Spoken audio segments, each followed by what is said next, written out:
여러분, 한국경제에서 말입니다. 인터넷 게시글을 중심으로 해서 기사를 하나 올린 게 있습니다. 그 기사의 내용은요, 한 벼락거지가 인터넷 커뮤니티에 올린 글이 중심입니다. 그 글을 보면 이렇게 되어 있습니다. 4년 전 이사 가볼까 하던 아파트가 6억이었는데 매물이 6억 5천에 나와서 좀 떨어질까 기다렸다. 그런데 기다리는 사이에 직장 선배는 그 아파트를 샀고 나는 8억 2천으로 오르고 나서 또 고민했다. 이건 뭐지? 이렇게 순간적으로 망설였는데 8억 2천 아파트가 8억 5천까지 올라가더니 어느새 15억이 됐다. 나는 이제 죽을 때까지 집을 사지도 못하고 죽을 판이다. 뭐 이런 얘기예요. 결국 말입니다. 6억 아파트가 15억이 됐는데 살까 말까 고민하던 그 사이에 나는 벼락거지가 됐다 이러면서 한탄하는 그런 내용이었습니다. 이거를 보면 말입니다. 지금 대한민국의 젊은이들의 상황 어떤지를 단적으로 보여주는 것 같아요.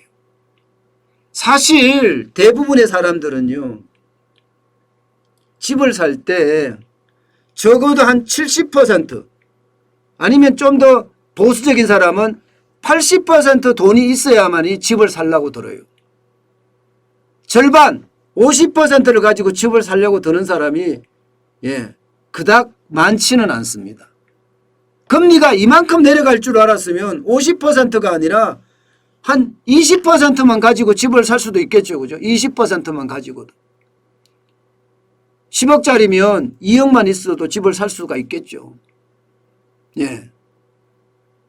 그런데 금리가 그렇게 내려갔는데도 지금까지 살아왔던 패턴, 살아왔던 배경, 부모님이 그렇게 살아왔고 친구들이 그렇게 살아왔기 때문에 나도 적어도 아무리 이자가 싸더라도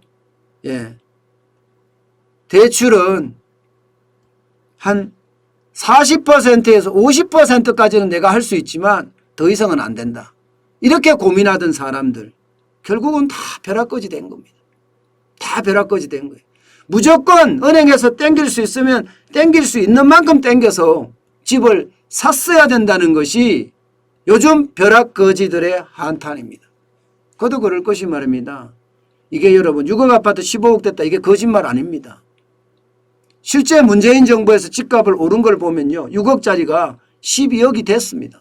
12억이. 4년 4개월 만에 6억짜리 아파트가 12억이 됐습니다. 2배 올랐습니다. 2배. 서울에서 말입니다. 이거는 제가 서울 평균 아파트값 추이잖아요. 평균이에요. 평균. 평균이 아니고 지역에 따라서는요. 아파트값이 2배, 3배 된 데가 3배까지도 충분히 나오죠. 저기 노원구 같은 경우 말입니다. 상계동 주공아파트 이런 걸 따져보면 아마 3배까지는 안 올라가더라도 2배는 확실히 넘었었습니다. 2배는. 여기도 보면 이 커뮤니티에 올린 걸 한국경제에서 보도한 걸도 보면 6억 아파트가 15억 됐으니까 지금 몇 배가 올라간 거예요? 2.5배가 올라간 건가? 2.5배? 2.5배 가까이죠. 2.5배는 안 되지만. 그러니까 엄청나게 올라간 것도 많이 있을 것 같다는 이야기입니다. 결국 말입니다. 결국 지금 집값은요. 벼락거지들 입장에서 보면 6억짜리가 15억이 됐으니까 얼마나 많이 올랐습니까? 거품에 엄청난 거품이라고 생각을 하는데 생각은 그렇게 해요. 그런데 떨어지지는 않아. 떨어지지는. 왜냐하면 여러분도 알다시피 매물이 나올 구멍이 없어요. 신규 아파트 짓는 것은 더뎌지고 있고요. 여기다가 집을 많이 가지고 있는 사람들은요, 아예 정여를 해버립니다. 정여세를 내고 아예 정여를 해버리고요. 예, 집을 2채, 3채, 4채 가지고 있는 사람들이 팔아야 되는데 세금이 폭탄이니까 팔지도 못합니다. 예, 2채 이상만 가지고 있어도 2채만 가지고 있어도 양도소득세가 71.5%를 냅니다. 3채가 되면 82.5%를 내요. 그러니 집을 공급이 되겠습니까? 여기에다가 어쩌다 공급되는 것은요, 이 중공인들, 중국인들이 덕달같이 달려와서 현금으로 사버립니다. 그들은 대출 규제도 받지 않거든요. 예, 그들은 세금 폭탄을 맞을 일도 없거든요. 예, 그들은요, 대한민국에서 예, 혜택을 누릴 수 있거든요. 대한민국 국민은 어떻게 생각하면 문재인 정부의 2등 국민이고요. 예, 어떻게 생각하면 문재인 정부의 부동산에서만 생각하면 1등 국민은 외국인이에요. 외국인이 1등 국민이에요. 부동산에서는 외국인은 외국인 마음대로 되잖아요. 우리는 그렇게 되지 않는데. 아니, 집이 3채 4채 있다고 하더라도 내가 한 채 가지고 있고 내 아들한테 한 채 가지고 있고 내 아버지한테 한 채 가지고 있고, 이거 가족인지 아닌지도 몰라요. 가족도 제대로 파악이 안 돼요. 예. 그러니 이렇게 되면 집값은 계속 올라간다는 징조. 예. 이 집값을 누가 도대체 감당할 수가 있겠습니까? 벼락거지들의 한탄, 벼락거지 이분들의 한탄은요, 저는 어쩌면 이유 있는 한탄이라고 생각을 해요. 앞으로도 이런 한탄은 점점 더 커질 거라고 저는 보입니다. 예. 정부의 부동산 정책이 대변혁하는 식으로 변하지 않는 한 지금 예, 부동산은 더 올라갈 수밖에 없다, 이렇게 봅니다.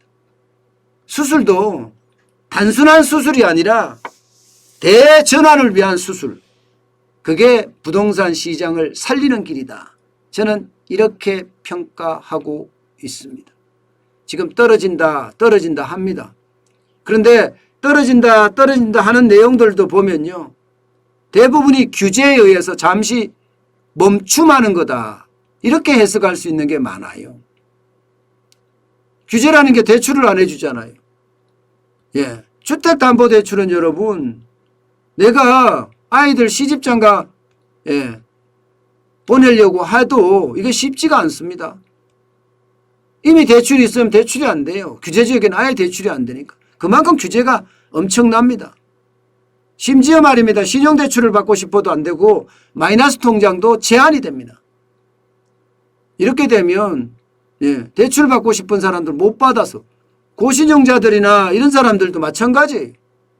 예, 그러니 일시적으로 멈춤이다. 저는 저도 그렇게 보거든요. 빌라가 불장이고 연립이 불장이고 경매가 불장입니다. 전세값은 계속 올라가고 있고요. 집값이 올라갈 수 있는 지표가 아직까지는 더 많다. 좀 더 두고 볼 일이지만 단기적으로 집값은 금리를 올리고 하기 때문에 주춤주춤 할 거라고 저는 봅니다. 그렇지만 장기적으로 어떻게 될까? 공급이 뒤따라주지 않는 한 쉽지 않다. 이것이 저의 생각입니다.